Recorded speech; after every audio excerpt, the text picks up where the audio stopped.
오늘 하는 하나님 말씀 요한복음 1장 29절에서 42절까지의 말씀입니다. 요한복음 1장 29절에서 42절까지의 말씀, 제 성경으로는 142페이지입니다.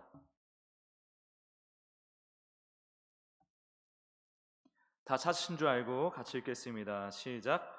이튿날 요한이 예수께서 자기에게 나아오심을 보고 이르되 보라, 세상 죄를 지고 가는 하나님의 어린 양이로다.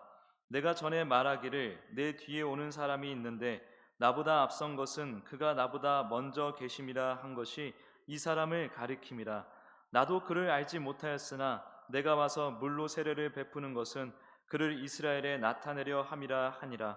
요한이 또 증언하여 이르되 내가 보매 성령이 비둘기같이 하늘로부터 내려와서 그의 위에 머물렀더라. 나도 그를 알지 못하였으나 나를 보내어 물로 세례를 베풀라 하신 그이가 나에게 말씀하시되 성령이 내려서 누구 위에든지 머무는 것을 보거든 그가 곧 성령으로 세례를 베푸는 이인 줄 알라 하셨기에 내가 보고 그가 하나님의 아들이심을 증언하였노라 하니라.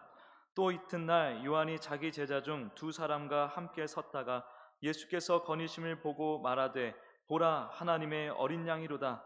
두 제자가 그의 말을 듣고 예수를 따르거늘 예수께서 돌이켜 그 따르는 것을 보시고 물어 이르시되 무엇을 구하느냐? 이르되 랍비여 어디 계시오니까 하니 랍비는 번역하면 선생이라.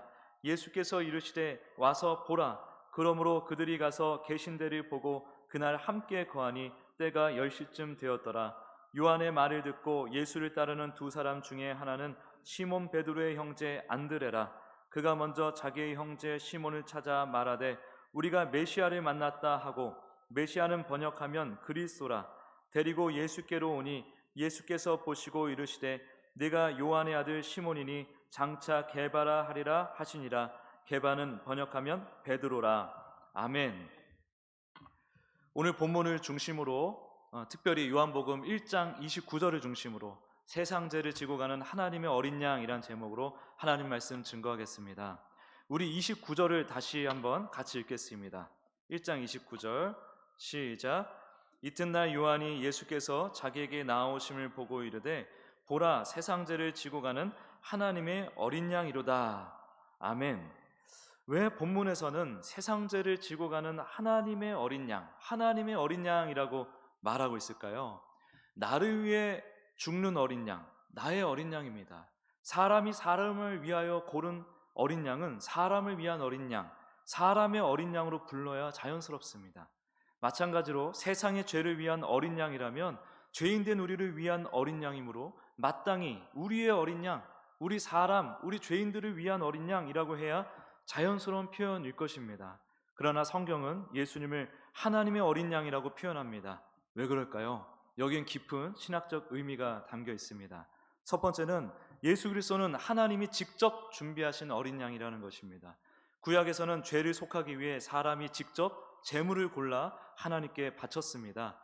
하지만 예수님은 인간이 준비한 제물이 아니라 하나님께서 직접 친히 준비하신 희생 제물입니다.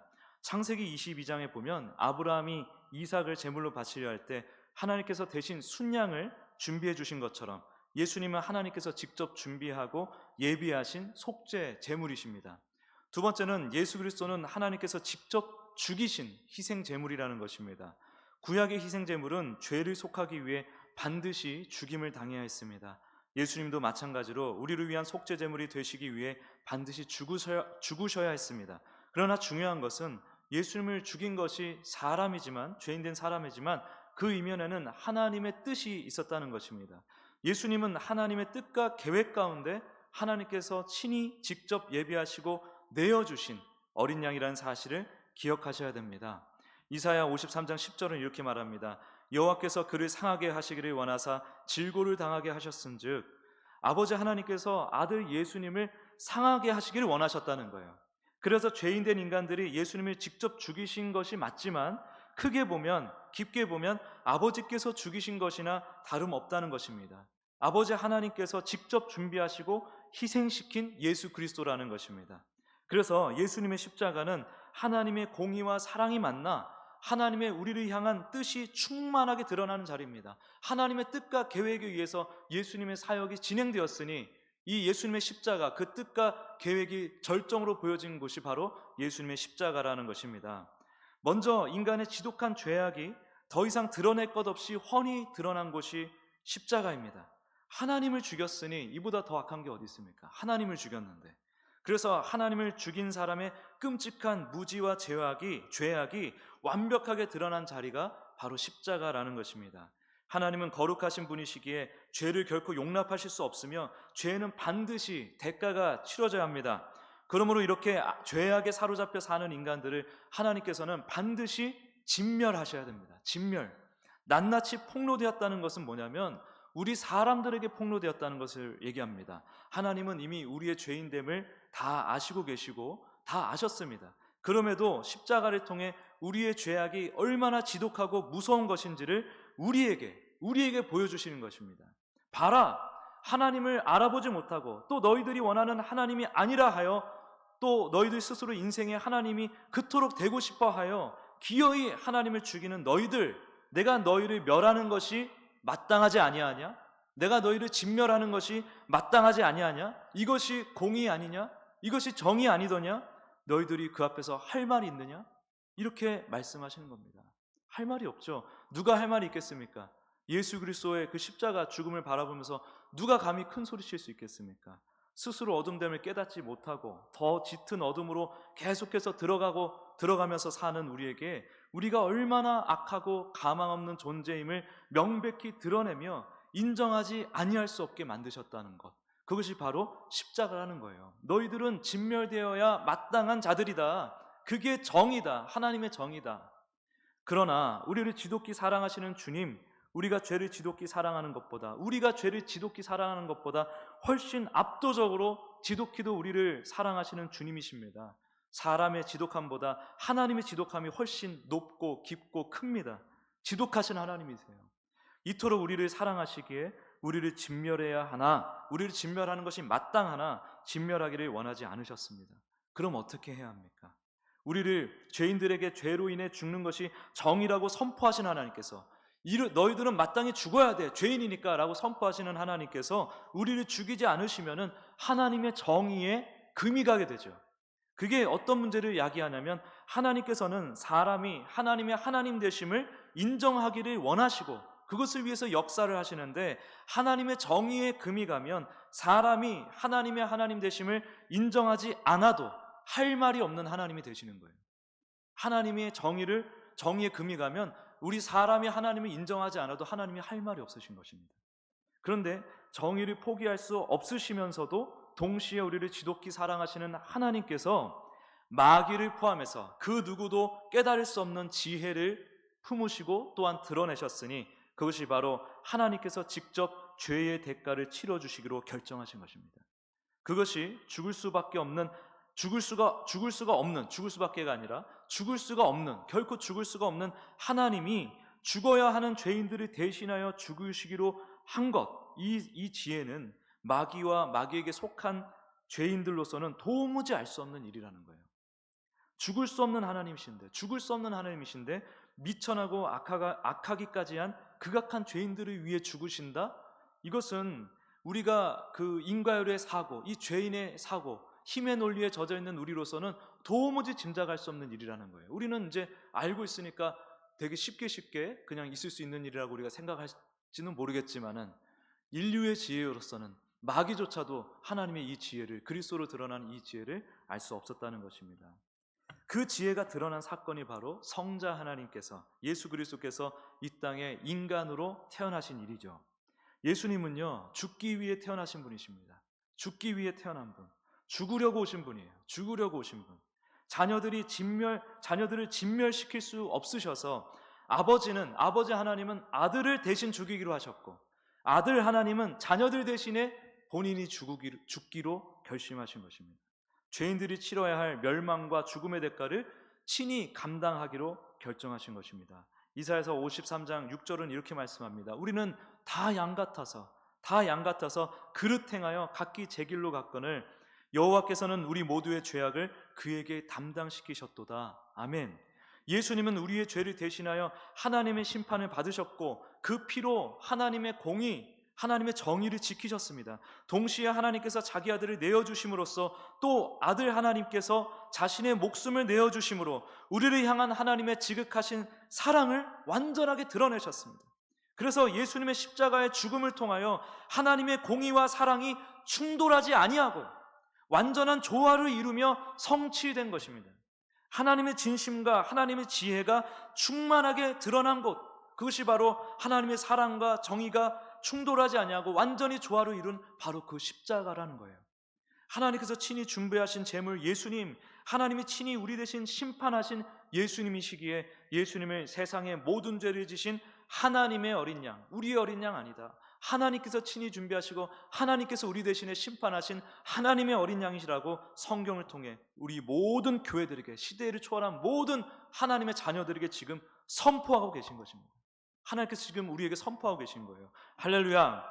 예수님의 십자가는 죄에 대한 하나님의 공의로운 심판과 죄인을 향한 하나님의 사랑이 만나는 지점이며 우리가 구원을 얻을 수 있는 유일한 길임을 믿습니다. 십자가에서 끝났으면 아무것도 아니에요. 근데 십자가에서 끝났으면 아무것도 아니에요. 그러나 부활하심으로 인하여 예수님의 십자가가 하나님의 희생제사였음을 선명하게 증거하셨습니다. 그냥 제가 여기서 죽었다 살아난다고 하나님이 될 수가 없습니다. 말씀하시고 말씀대로 오시고 말씀대로 행하시고 말씀대로 고난받으시고 말씀대로 죽으사 말씀대로 부활하셨기에 십자가에 달리신 그분이 누구시다? 하나님이시다 라는 게 아주 명백하게 드러났죠. 그 덕분에 십자가의 에서 드러난 그 사랑과 공의가 우리의 것이 될 수가 있었던 거예요. 예수님의 부활로 인하여 예수님의 십자가 죽음이 우리를 살리는 하나님의 능력으로 확증된 것입니다. 구원의 능력으로 확증된 것입니다.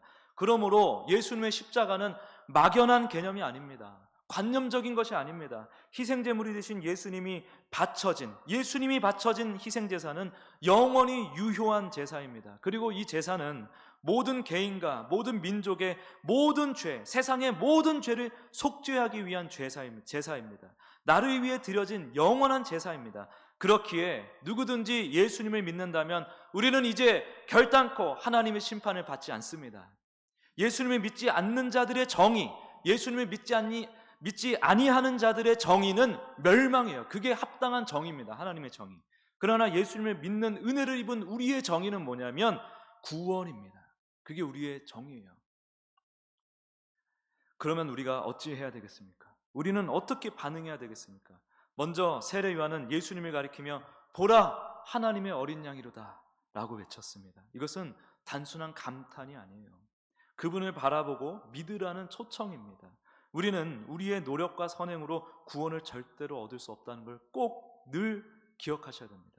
오직 예수 그리스도를 믿을 때 그분의 희생이, 예수님의 희생이 나의 것이 되는 것입니다. 우리의 노력과 선행이 구원을 받기 위한 것들이 아니라, 구원을 받기 위해서 노력하고 선행을 내놓는 게 아니라 구원받은 자들이기 때문에, 구원받은 하나님의 자녀이기 때문에 내놓는 것이 되어야 합니다. 이 차이가 너무나 분명하게 나뉘는 것인데 이거를 헷갈리면 안 된다는 거예요. 구원받기 위해 그걸 내놓는 게 아니에요. 구원받았기 때문에 내놓는 것입니다.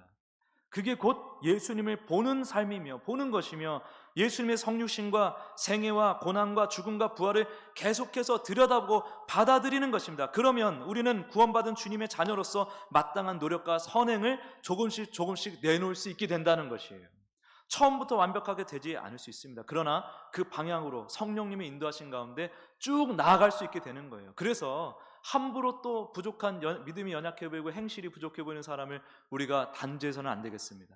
하나님께서 그 사람만의 특별한 인생의 커리큘럼, 과정을 통해서 지금 이끌고 계시는 중이고, 그 사람이 이제 앞으로 예수님을 깊이 교제하고 예수님을 알면 알수록 선한 행실, 하나님 보시기에 선한 행실을 내놓게 될 것이기 때문에 지금 부족한 그 행실을 보고서 우리가 함부로 판단하지 말아야 되겠습니다. 그러므로 그게 예수님을 믿는 거예요. 예수님을 보는 것이 곧 예수님을 믿는 것이고 자녀의 노력과 선행을 내놓는 길인 것입니다. 그래서 보라 하나님의 어린 양이로다, 그 예수님을 온전히 주목하는 우리가 되어야 될 줄 믿습니다. 두 번째는 예수님께 우리의 죄를 수시로 내려놓아야 됩니다. 그런데 만약 내가 스스로 주인 노릇하는 죄를 회개하지 않았다면 이 죄부터 깨닫고 이 죄부터 회개해야 합니다. 제가 사역을 하면서 어릴 때부터 이렇게 말씀을 가르치면서 수도 없이 질문을 했던 게 뭐냐면 죄가 무엇인지 질문을 많이 했었거든요.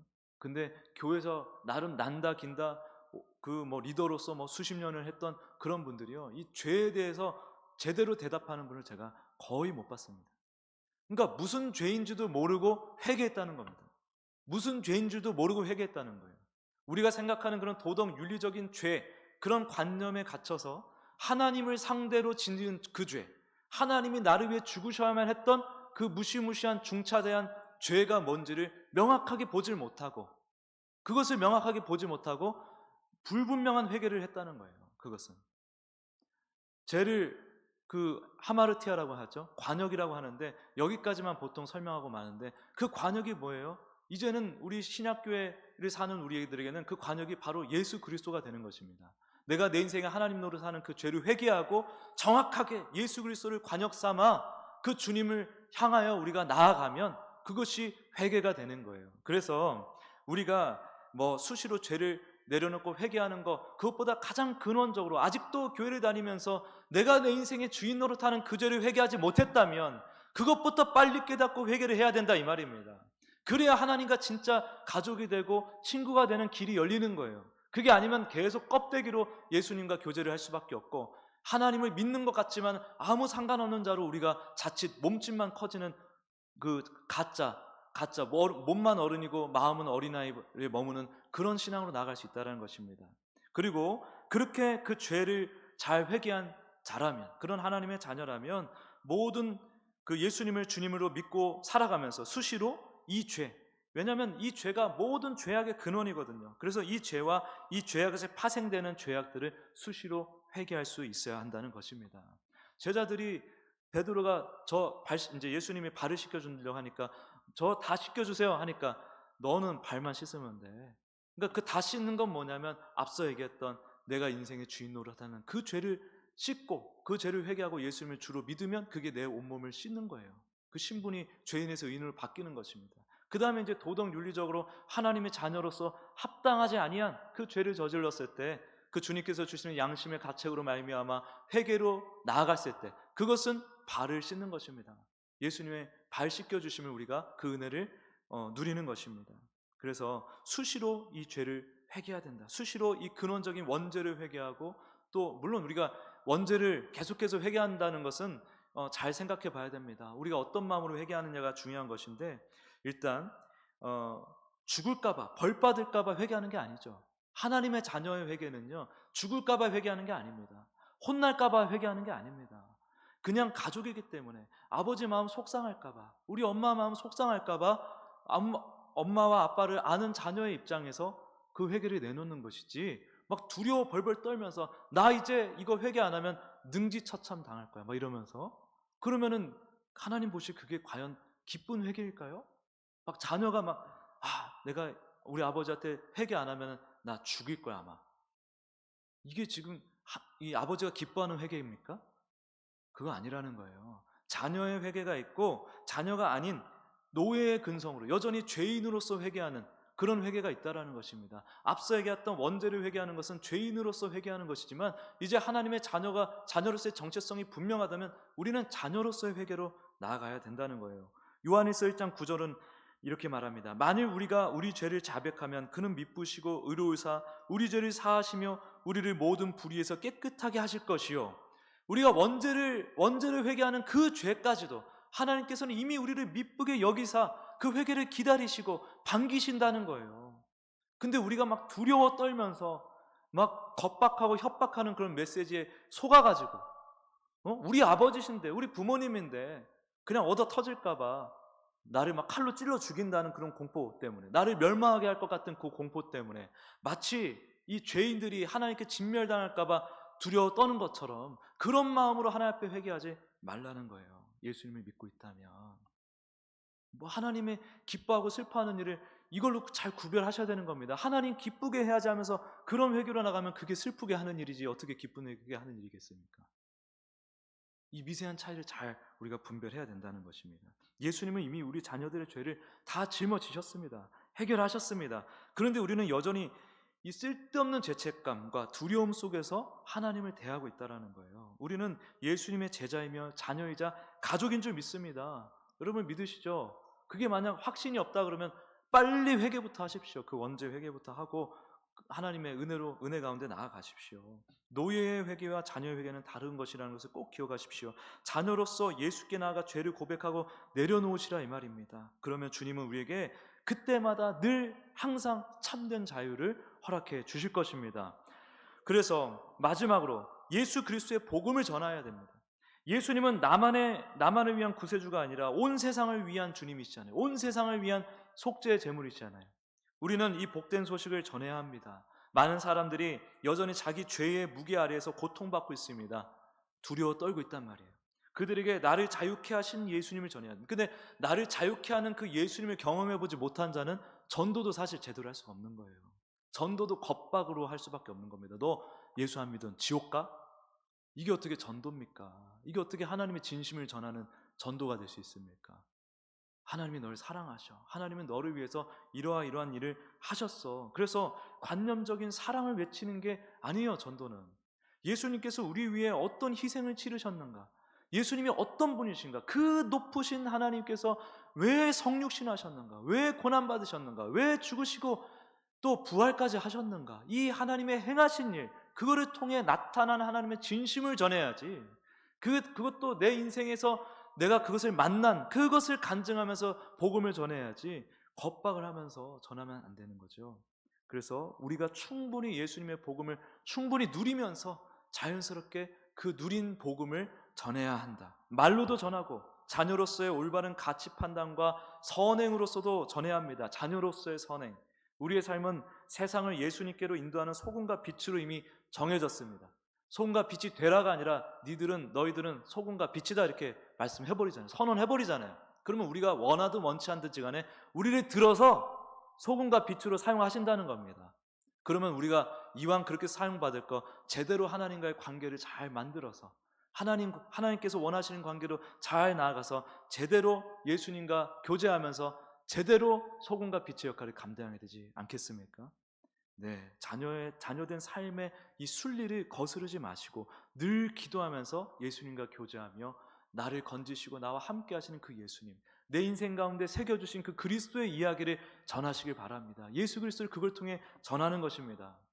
말씀을 정리합니다. 우리는 스스로를 구원할 수 없습니다. 그러나 하나님께서 우리를 위해 어린 양을 예비하셨습니다.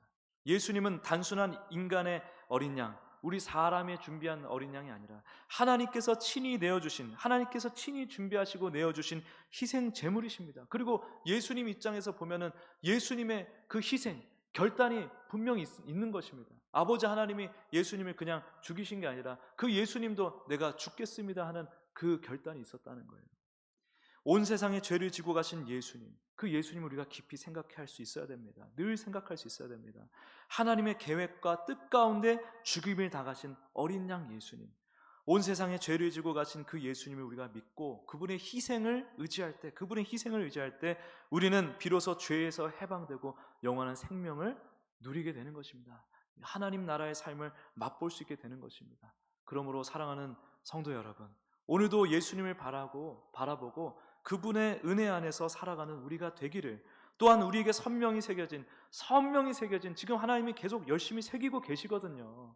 한번 돌아보세요. 거기에 예수님의 성육신과 생애와 고난과 죽음과 부활과 하나님 나라의 이야기가 이제 쭉 새겨지고 있습니다. 지금 그 선명히 새겨진 예수 그리스도의 흔적을 통하여 용기 있게 지혜롭게 세상 죄를 지고 가는 하나님의 어린 양 예수를 보라 라면서 예수 그리스도를 전파하는 우리 모두가 되시길 간절히 축복합니다.